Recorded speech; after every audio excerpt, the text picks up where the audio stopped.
The glass is already prepared. One sip, and the empire is ours. Viola froze. They were speaking Mandarin, a language they assumed a little girl like her couldn't possibly know. The two guards standing 6 feet away had just sentenced the most powerful man in the building to death, and they had no idea she'd heard every word. She looked across the ballroom. Woo Sung-yun, the man with the neck tattoos and a reputation that made grown men step aside, was already reaching for his wine glass. Calm. Unhurried. Like a man with all the time in the world. He had no idea he had 3 seconds to live. Viola's juice cup hit the floor. She was already moving. 8 years old. No plan. Just 2 legs and the only secret in the room that mattered. She pushed through the crowd, past silk dresses and sharp elbows and people who looked right through her, and when she finally broke through the last wall of bodies, his fingers were already wrapped around the stem. She snatched it clean out of his hand. The room went silent. Across the ballroom, the 2 guards went deathly still. Their hands shifted toward their jackets. They knew she'd heard. And now she was the only witness. Woo Sung-yun looked down at her. He didn't look confused. He looked dangerous, like a man who could end a life with a single word. To him, she wasn't a savior. She was an annoyance that had just touched his property. Viola's chest heaved. She gripped the glass with both hands and forced herself to hold his stare. Then she whispered the only thing that mattered. Don't drink that. Your guards, they just told me it's poisoned. 41 minutes earlier, Woo Sung-yun stood at the edge of the Meridian Ballroom and felt nothing. That was normal, expected, preferred. 36 years old, self-made, the kind of man other powerful men got nervous around. He had spent his entire adult life engineering a world with 0 surprises, same schedule, same security detail, same routine, every single day. Predictability was control.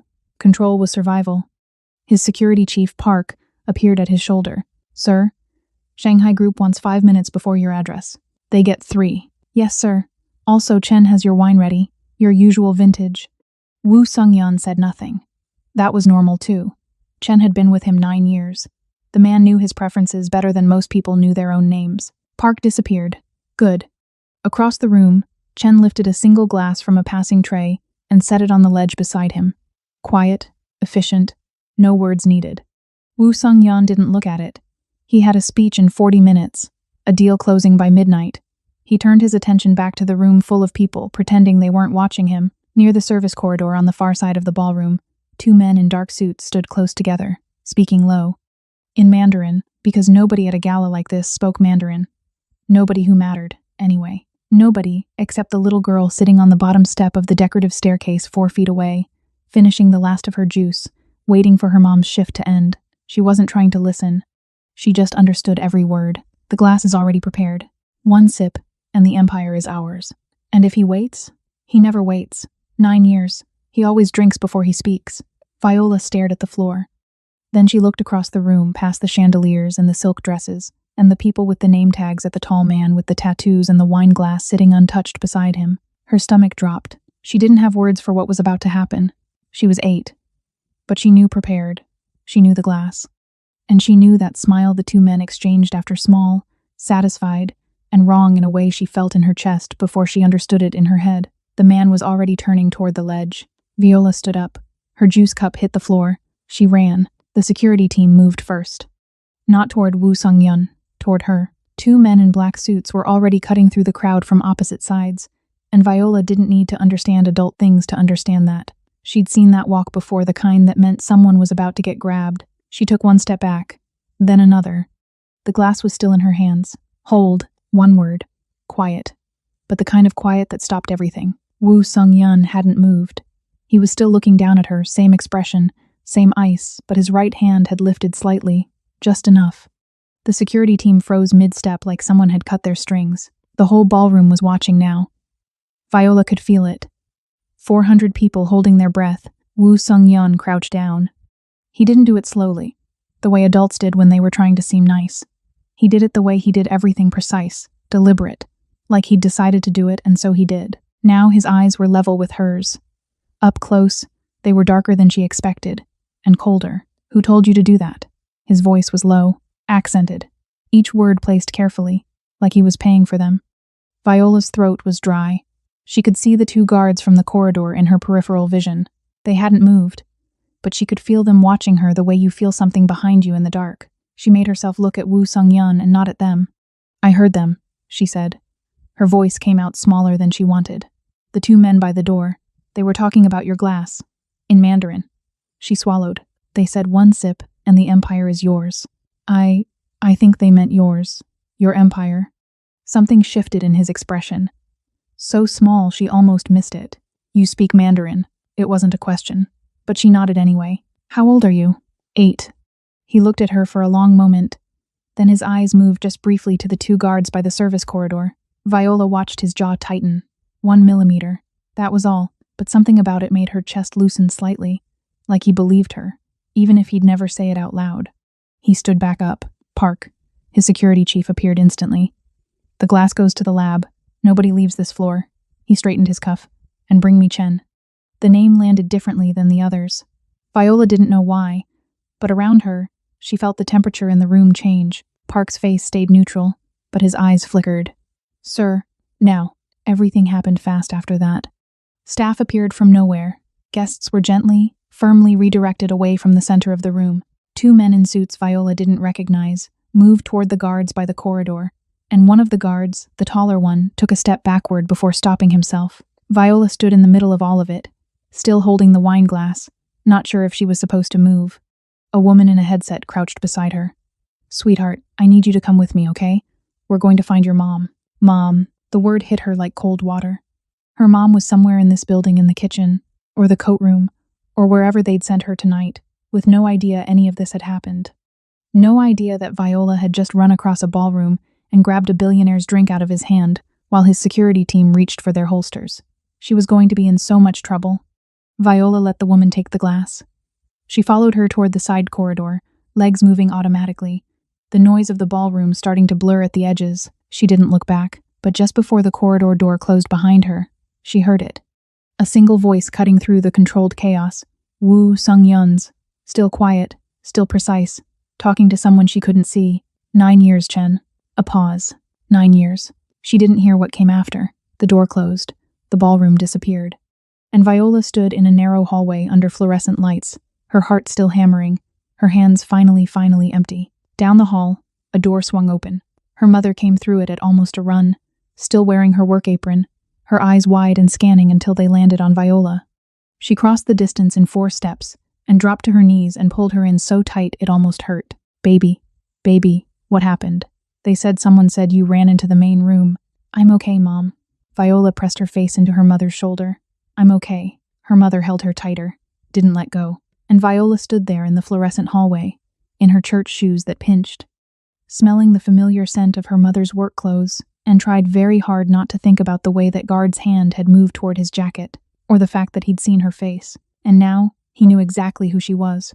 The lab results came back at 11:47 p.m. Wu Sung-yun read the single line on the report, set it down on his desk, picked it up and read it again. Compound confirmed. Lethal dose. Time to effect. 4 to 6 minutes. He'd have been dead before his speech ended. He set the paper down a second time and sat very still in his chair, the way he did when he was processing something he hadn't anticipated. The penthouse was quiet around him. 42 floors up. Seoul spread out beneath the windows in every direction, lights and bridges, and the dark ribbon of the Han River, cutting through the middle of it all. His city, his empire, built from nothing, nearly ended tonight by a man he'd trusted for 9 years. Chen was in custody.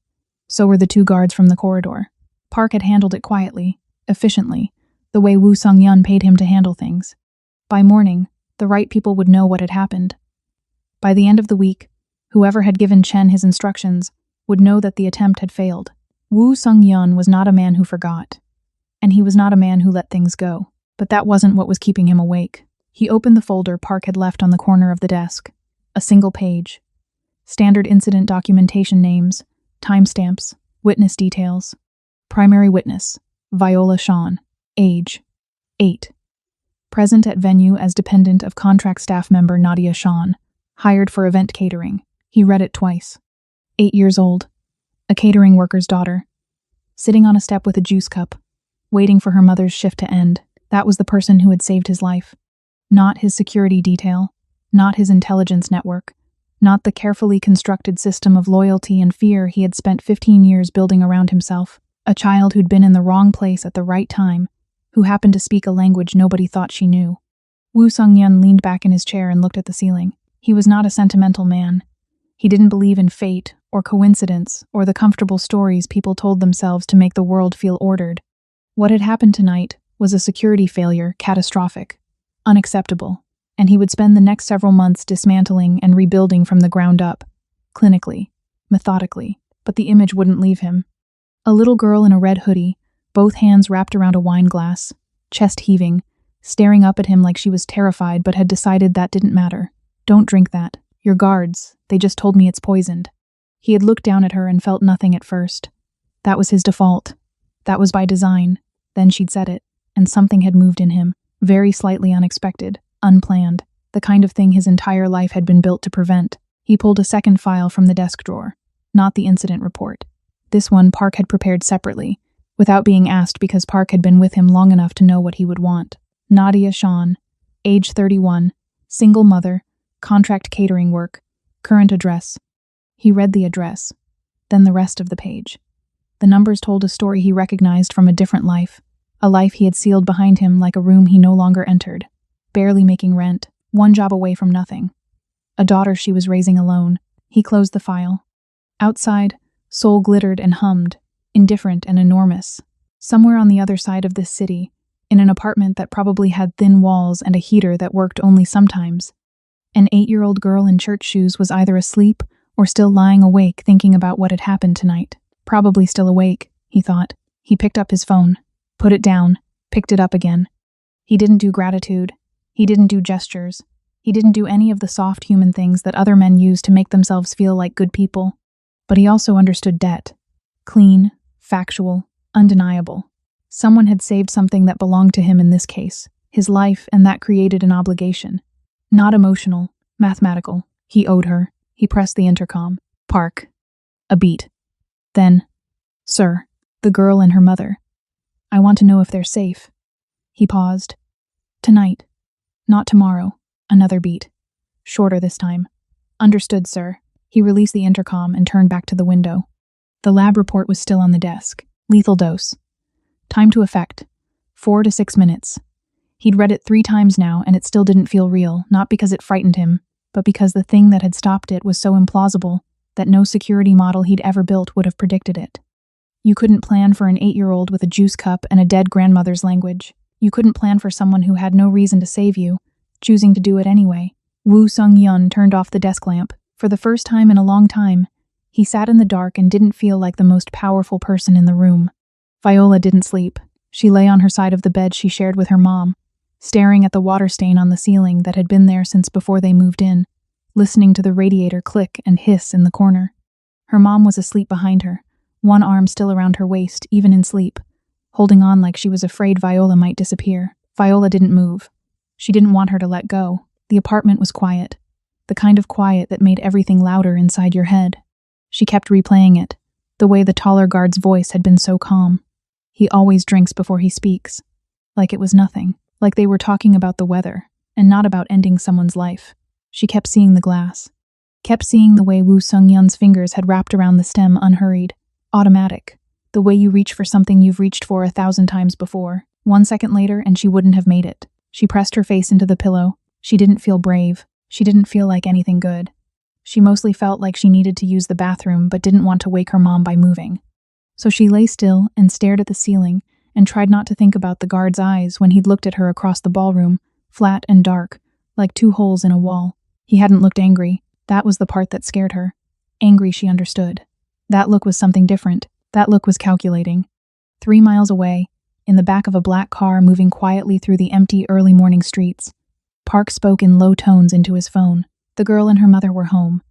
Building had 1 entrance, no doorman, a lock on the front door that a child could defeat. He'd already stationed 2 men outside plainclothes, unmarked car, 60-foot sightline to the entrance.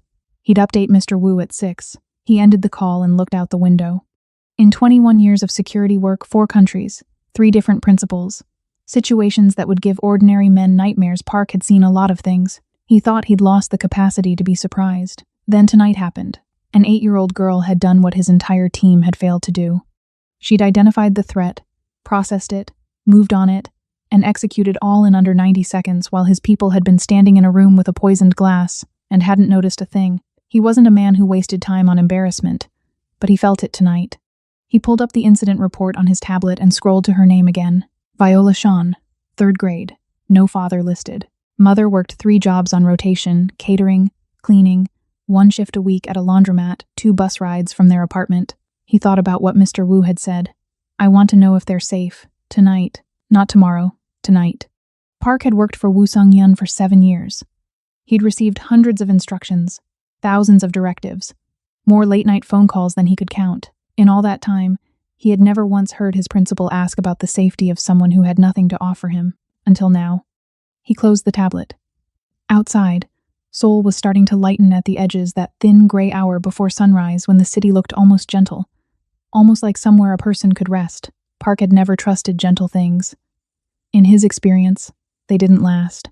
At 6:04 a.m., Woo Sung-yeon's phone buzzed on the desk where he'd left it. He hadn't slept either. He read Park's message. Both confirmed safe. Coverage in place. He set the phone down and stood up from his chair, rolling his neck until something cracked. Through the floor-to-ceiling windows, the Han River had turned silver in the early light. Boats moving, the city waking up. Same as every morning. Except it wasn't. Yesterday morning, he had woken up as a man who believed his security was impenetrable, who trusted the systems he had built because he had built them, and he didn't build weak things. This morning, he woke up knowing that Chen, who had memorized his coffee order and his schedule and the exact vintage of wine he preferred, had been willing to hand him a poisoned glass without blinking, had probably smiled doing it, had probably been planning it for weeks while Woo Sung-yeon looked right past him. You couldn't build a wall high enough to keep out the people you'd already let inside. He knew that now. He picked up the incident folder, opened it to the last page. Read the address one more time. The apartment building 3 miles away, where a woman worked 3 jobs, and her daughter slept in a shared bed and spoke Mandarin because a grandmother had taken the time to teach her. He closed the folder. Whatever debt looked like, whatever settling it required, it started there. The knock came at 9:17 a.m. Viola's mom heard it first. She was already up, already dressed, already moving through the small kitchen in that quiet, efficient way. She did everything like she was conserving energy for the rest of the day that hadn't happened yet. She paused when she heard it, set her coffee cup down. Nobody knocked on their door at 9 a.m. on a Thursday. Viola sat up on the bed and watched her mom cross to the door and look through the peephole. She saw her go still. Mom? Her mom didn't answer right away. Then she unlatched the chain. The man who stepped into their apartment was not Woo Sung-yeon. He was tall, broad-shouldered, with a close-cut fade and the kind of face that didn't give anything away. He was wearing a dark coat and holding a small envelope. Behind him in the hallway, Viola could see a second man waiting by the stairs, Mrs. Shawn. His voice was even professional. My name is Park. I work for Woo Sung-yeon. He asked me to deliver this personally and to make sure you and your daughter are both well. Her mom stood very straight. We're fine. I'm glad to hear that. He held out the envelope. Mr. Wu asked that you read this at your convenience. There's no pressure and no obligation. He wanted to be clear about that. Her mom took the envelope the way she took most things people handed her, carefully, like she was reserving the right to hand it straight back. Tell him thank you. Park nodded. His eyes moved briefly to Viola on the bed, just for a second. Not the calculating look from last night. Something else closer to the way adults looked at her when they were trying to figure something out. Then he was gone. The door closed. The chain went back on. Viola's mom stood in the middle of the kitchen, holding the envelope and not moving. Mom, what does it say? I haven't opened it. Can you open it? Her mom sat down at the kitchen table. Viola climbed off the bed and sat across from her. They looked at the envelope together for a moment. Plain white. Her mother's name written on the front, in clean, precise handwriting. Her mom opened it. She read it once. Then she put it flat on the table and read it again, and Viola watched her face do something complicated, moving through several expressions too quickly to name any of them. What? Viola said. Her mom slid the letter across the table without a word. Viola read it slowly, sounding out the harder words in her head the way her teacher had taught her. Mrs. Shawn, your daughter demonstrated a quality last night that most adults spend their entire lives failing to find. I am not a man who uses words like courage lightly. Please allow me to express my gratitude in a way that is concrete rather than empty. I would like to meet with you at a time and place of your choosing. No obligation, no conditions. I owe your daughter a debt. I intend to honor it. It was signed with just his name. No title, no company letterhead. Viola read it again. He wants to meet us, she said. I can read, baby. Are we going to? Her mom was quiet for a moment. She got up and poured the rest of her coffee down the sink and stood at the kitchen window looking out at the alley below, the fire escapes and the gray sky and the laundry somebody had left out overnight. People like him don't write letters like this, she said quietly, more to herself than to Viola. Maybe he's different. Her mom made a small sound that wasn't quite a laugh. You just met him last night and you already think he's different? He crouched down, Viola said. When he was talking to me, he didn't have to do that. Her mom turned from the window and looked at her for a long moment. Viola couldn't tell what she was thinking. She could never fully tell what her mom was thinking. Her face had a layer on it, like glass, that had appeared sometime in the last 2 years and hadn't left. Then her mom picked the letter up off the table, folded it once, and tucked it into the front pocket of her apron. Get dressed, she said. You've got school. Mom. School, Viola. Viola got dressed. But as she pulled on her shoes, the church ones, still faintly scuffed from last night, she thought about what she'd seen in that ballroom. The guards going still, the hands moving toward the jackets, the flat dark eyes of the taller man finding her face across the room. He knew where she'd been standing. It wouldn't take much to find out where she lived. She tied her laces slowly, double knotting them the way her grandma had taught her. Whatever her mom decided about the letter, Viola knew one thing for certain. Last night wasn't finished with them yet. They came for her on Friday. Not at the apartment. At school. Viola was in the pickup line at 3:15, standing with the rest of her class against the brick wall, backpack on, watching the gate for her mom's face. It was cold. The kind of cold that came in off the water and found the gaps in your jacket. She had her hands shoved into her pockets and was thinking about nothing in particular when she saw him, the taller guard, standing across the street. Same dark coat, same flat eyes, not pretending to look at anything else, just standing there, looking directly at her, like he wanted her to know. Viola's stomach turned to ice. She looked away immediately, looked back at the gate. Her heart was going so fast she could feel it in her fingertips. She didn't move, didn't run. Running would mean leaving the line, leaving the wall, leaving the 20 other kids and the 2 teachers standing 15 feet away. She stayed exactly where she was and looked straight ahead and counted the seconds until she saw her mom. It took 4 minutes. Her mom came through the gate in her work coat, already scanning the line, already finding her. Viola walked to her fast, not running, and took her hand and kept walking. Viola. Don't stop, Viola said quietly. Don't look across the street, just keep walking. Her mom's hand tightened around hers. She didn't stop. She didn't look. They turned the corner. Her mom pulled out her phone. Park answered on the first ring. Nadia Shan's voice was controlled, precise, the voice of a woman who had made a decision. The man from the ballroom, one of the ones involved. He was outside my daughter's school 20 minutes ago, staring at her. A pause, short. Where are you now? Walking. 2 blocks from school. Keep walking. Don't go home. Go somewhere public, a store, a restaurant, anywhere with people. I'll have someone with you in 8 minutes. 8 minutes. 7 now. I'm already moving.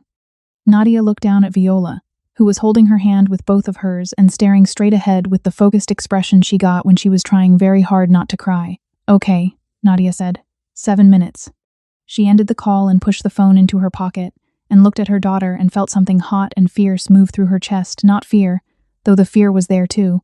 Something older than fear. Something that had no patience for any man who thought he could stand outside a school and look at her child. You saw him first, she said. Viola nodded. You didn't panic. I wanted to, but you didn't. Nadia squeezed her hand. That's the part that counts.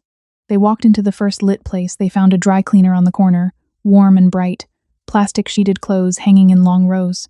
The woman behind the counter looked up. Nadia smiled at her like everything was normal. They stood near the front window and waited. 6 minutes and 40 seconds later, a black car stopped at the curb.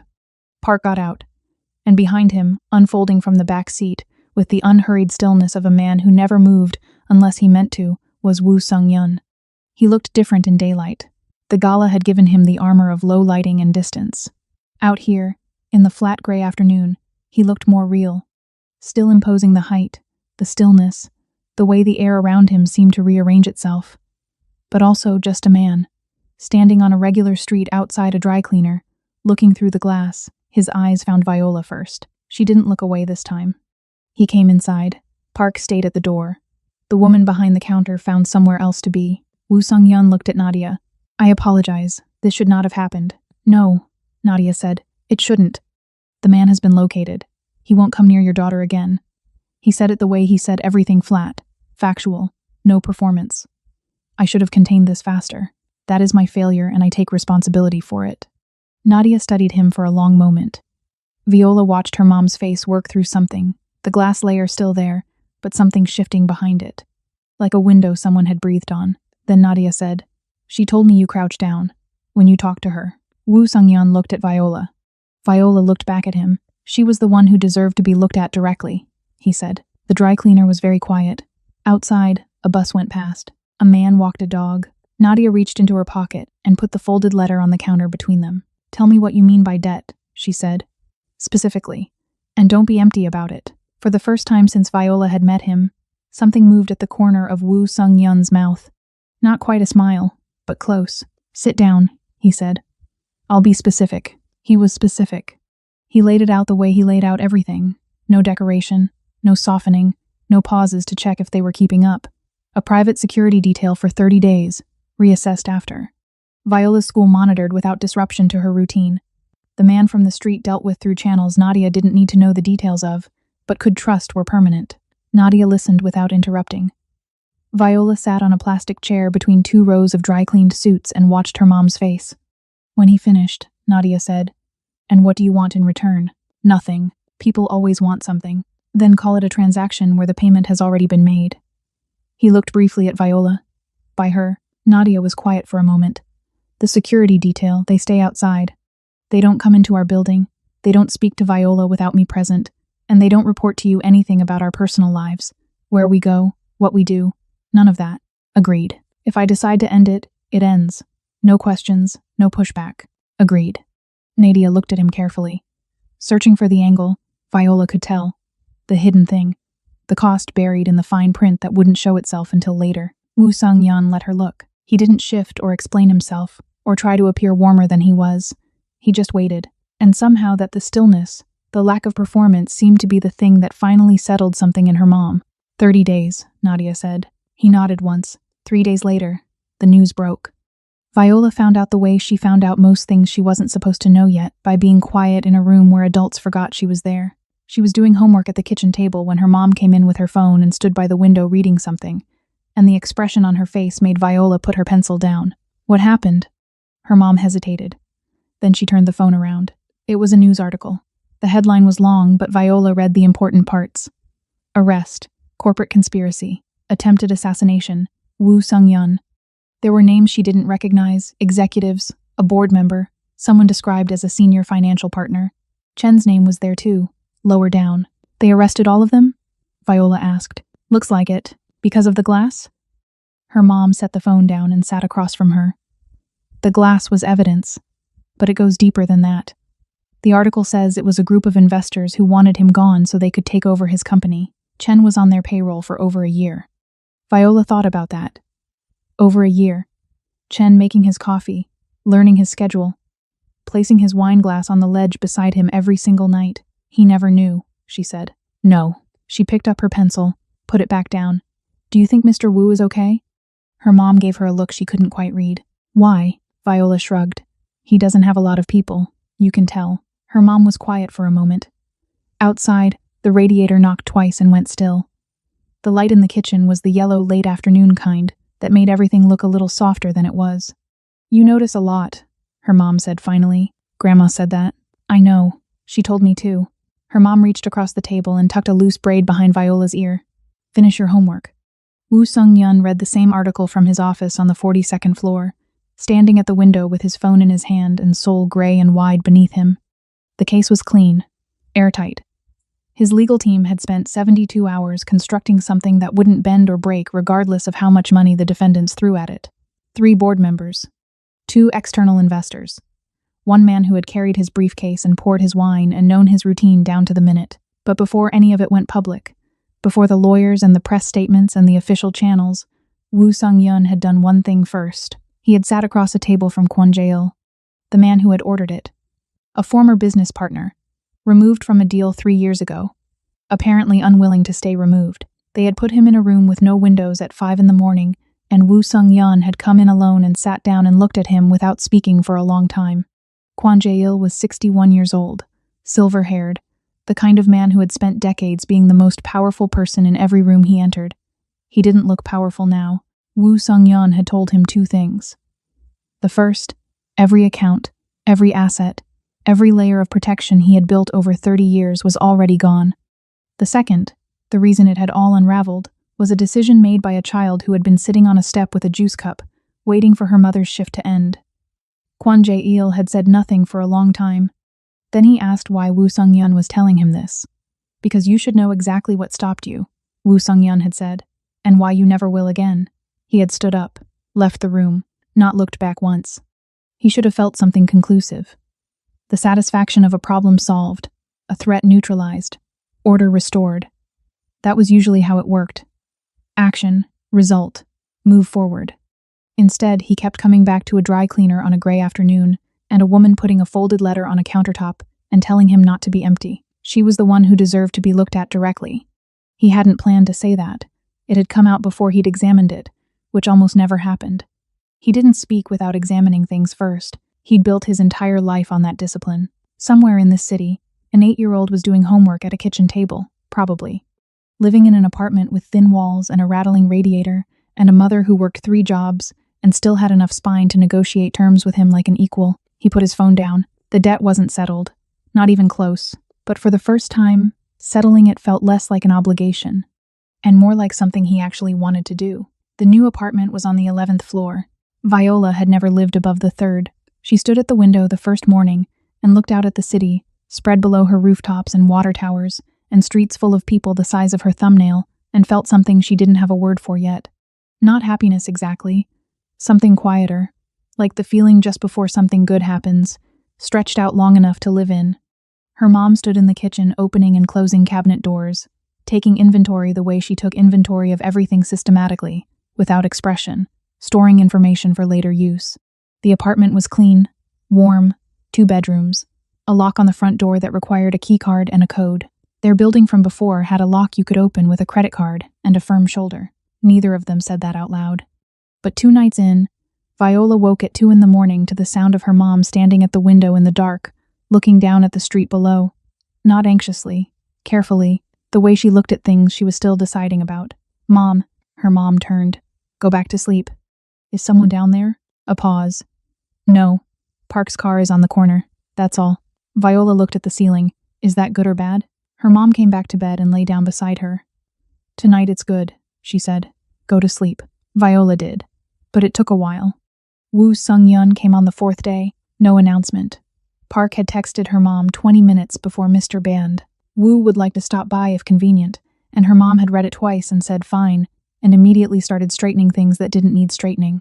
Viola watched her from the couch. You're nervous. I'm not nervous. You reorganized the fruit bowl. Her mom put the fruit bowl down and sat on the arm of the chair and looked at her daughter with the expression that meant she was about to say something honest. I don't know what he wants, Viola. Men like him don't do things without reasons. He said he owes us. People say a lot of things. He also said he'd be specific. Viola pulled her knees up. And he was. Her mom looked at her for a moment. Then she went back to the kitchen and put the kettle on instead. He arrived at 11. Park waited in the hall. Woo Sung-yeon came in, looked around the apartment once quick, assessing, the way he looked at everything, and then sat down in the chair across from the couch where Viola was doing homework. He looked at the worksheet on her lap. What subject? Fractions. He was quiet for a moment. Which part? Dividing them. I don't understand why you flipped the second one. He leaned forward slightly. Because dividing by something is the same as multiplying by its opposite. Flip it and multiply, the answer is identical. He paused. Try the first problem that way. Viola looked at the worksheet. Tried it. Got the right answer. Stared at it. That actually worked, she said. It always works. Her mom came out of the kitchen with 2 cups of tea, looked at the scene in front of her, her daughter doing fractions with a billionaire, and set the cups down without comment. She sat. Woo Sung-yeon picked up the tea without being asked, and held it without drinking it, the way people held things when they needed something to do with their hands. That was the first time Viola thought he might be nervous too. The investigation has moved forward, he said, to her mom.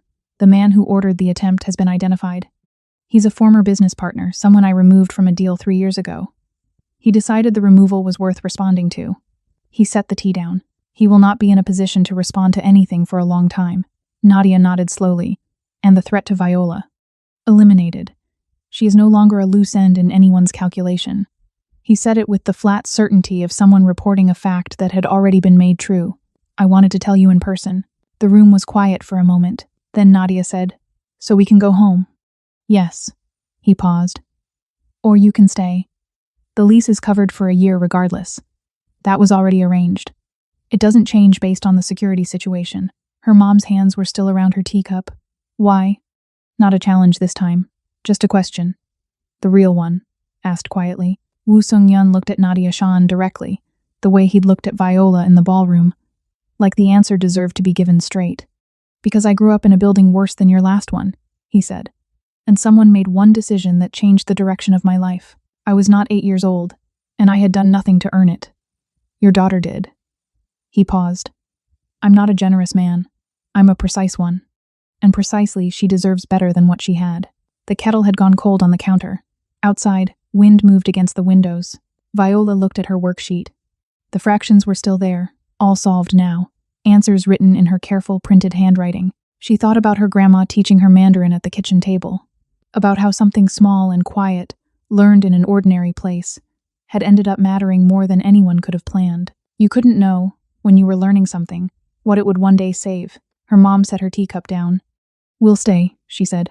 "For now." He came back the following Tuesday. No specific reason given. Park's text just said Mr. Wu will stop by at 10 if that's acceptable, and her mom had replied fine again, but this time she didn't reorganize anything. Viola noticed that too. He brought nothing. No envelope, no folder, no official reason tucked under his arm.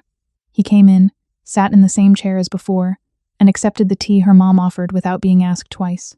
Small things. But Viola was good at small things. They fell into a pattern without deciding to. Tuesdays and Thursdays, usually late morning. He would sit. Her mom would make tea. Viola would be doing homework or reading or, once, practicing the 12 Mandarin phrases her grandma had made her memorize as a child, reciting them quietly to herself on the couch. That day, he'd gone still in his chair. She'd looked up. "My grandma made me learn them by heart. She said, if you know something in your bones, you can't forget it even when you're scared." He'd been quiet for a moment. She was right. "Did you learn things like that when you were little?" He looked at her in that way he had, direct, unhurried, like the question deserved to be genuinely considered before it was answered. "I learned that nothing stays. Not people, not money, not safety." He paused. It wasn't a useful lesson. Viola thought about that. "My grandma's was better." "Yes," he said. "It was." Her mom watched all of it from a careful distance. She had not lowered her guard. Nadia Shan didn't work that way, and Viola knew it. But something had shifted in the quality of her watchfulness. Less like a woman waiting for something to go wrong, more like a woman trying to decide what was actually in front of her. One Thursday he arrived, and Viola was at school for a half day, and her mom was alone in the apartment. Viola heard about it afterward. Her mom mentioned it briefly, the way she mentioned things she was still processing. "He stayed for almost an hour," she said. Viola looked up from her book. "What did you talk about?" Her mom was quiet for a moment. "Work. What I actually want to do versus what I've been doing." She folded a dish towel that didn't need folding. "He listens differently than most people." "What do you mean?" "Most people listen while they're waiting to talk." Her mom set the dish towel down. "He actually listens." Viola went back to her book, but she was smiling at the page. The last scare came on a Wednesday in October. Park called her mom mid-morning. A man had been photographed twice near Viola's school, not one of the original guards. Someone new, someone connected to Kwon Jail's wider network that the investigation was still pulling apart thread by thread. By noon, Park had 2 people on the school perimeter. By 3, when Viola walked out of the gate, the man was gone and had not come back. Viola didn't find out until that evening. Her mom told her plainly, without softening it, the way she told her most things. "Are we safe?" Viola asked. "Park thinks so. Mr. Wu is handling it. Do you believe him?" Her mom thought about it honestly, the way she thought about everything. "Yes," she said. "I do." Viola nodded. That was enough. It was the last time anything came near them. The investigation closed fully 6 weeks later. Kwon Jail's network, dismantled piece by piece, had nothing left to send. The crack happened on a Thursday in November. Viola had been having a bad day, the specific kind of bad that didn't have one big reason, just 100 small ones stacked up. A girl at school had said something unkind. She'd missed a question she knew on a test. The weather was gray and the kind of cold that made everything feel heavier than it was. She was sitting on the window seat when he arrived, knees pulled up, forehead resting against the glass, watching rain move down the outside of the window in slow, crooked lines. She didn't move when he came in. Usually she sat up, turned around, engaged because that was polite, and her mom had raised her with good manners. Today she just stayed where she was. He sat in his chair. Her mom brought the tea and then excused herself to make a phone call, the way she sometimes did, giving them space in a way that didn't announce itself. The apartment was quiet except for the rain. After a while he said, "Bad day." Not a question. "Yeah," Viola said, still looking at the window. "Do you want to talk about it?" "Not really." "Okay." He didn't push, didn't fill the silence with comfort or suggestions, or any of the things adults usually did when children were sad. He just sat in his chair and drank his tea and let the quiet be what it was. That was the thing about him, Viola had learned. He didn't perform. Most adults performed being okay, performed being interested, performed patience. He just actually was those things, or he wasn't, and he didn't pretend either way. After a few minutes, she turned from the window. "Can I ask you something?" "Yes." "Do you ever have bad days?" He considered it with his usual seriousness. "Yes." "What do you do?" He looked at the teacup in his hands. "For a long time I worked, longer hours, more problems to solve. I stayed busy until the feeling passed." He paused. "It passed, but I don't think it went anywhere. I think it just waited." Viola looked at him. "That sounds lonely," she said. Something crossed his face quick, unguarded, gone in a second. But she saw it. She was good at small things. "Yes," he said quietly. "I suppose it was." The rain kept moving down the glass. The tea went slowly cold, and Woo Sung-yun, who had built an empire on never needing anyone, sat in a small, warm apartment and let an 8-year-old see him clearly. He didn't look away, neither did she. 6 years later, the years had not been dramatic. That was the thing nobody tells you about a life changing. Most of it happens quietly, in ordinary increments, on regular days that don't announce themselves as important until you look back. Year 1. Viola started at a new school, better funded, closer to the apartment. She made one friend, a girl named Seo-yun, who taught her 3 Korean words a week in exchange for Mandarin pronunciation help. She visited her grandma's grave for the first time since the funeral, and stood there for a long time without saying anything, and felt, when she left, like something had been set down. Year 2. Her mom enrolled in a part-time business course. Woo Sung-yun had asked once, simply, what she would do if money weren't the deciding factor. She had told him. He had not told her what to do with the answer. He had just made sure the answer was possible. Nadia Shan was not a woman who accepted charity, but she could accept conditions being made fair. That was a different thing. Year 3. Viola won the regional Mandarin competition. She called Woo Sung-yun before she called anyone else. He picked up on the second ring and said, "I expected nothing less," and she laughed so hard she had to sit down. Years 4 and 5 passed the way good years do, full and unremarkable, and later remembered with a warmth that surprises you, because you didn't know while you were in them how much they were quietly building. And then year 6 brought a Thursday and an envelope on the kitchen counter. Viola read it, standing at the kitchen counter, still in her school uniform, backpack not yet off her shoulders. She read it once, then she set it down and stood very still, the way she did when something was too big to process all at once. Her mom came in from the hallway, looked at her face, looked at the letter, picked it up. She read it. Put it back down, put both hands flat on the counter. "Baby," she said. "I know, Viola. I know, Mom." Her mom came around the counter and held her the same way she'd held her in that fluorescent hallway 6 years ago, tight, like she was afraid she might disappear. Viola pressed her face into her shoulder and let her. Outside the window, Seoul moved the way it always moved.